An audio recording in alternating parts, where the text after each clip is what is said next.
Welcome to week 10 of the course. In this week, we will wrap up our unit on leading innovation and change with the completion of the Innovator's DNA paper assignment, which is due this Thursday.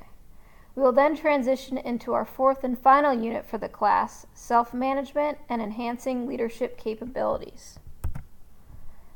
The foundational readings for this unit will be these 3 articles on the topics of managing oneself and the importance and value of effective feedback.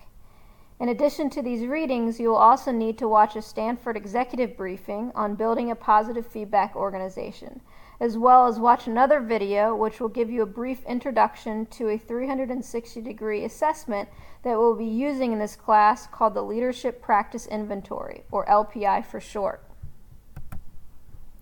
This assessment is based on the research conducted by the authors of the book, The Leadership Challenge, which you will officially begin reading next week. There will be one discussion post required this week pertaining to the material covered in the assigned readings and videos. No discussion comments are required for this week. Other tasks for this week involve the completion of 4 self-assessments, the LPI self-assessment, and 3 others of your choosing. These assessments will eventually be integrated into your leadership development plan, which is also officially introduced this week and ultimately due in December.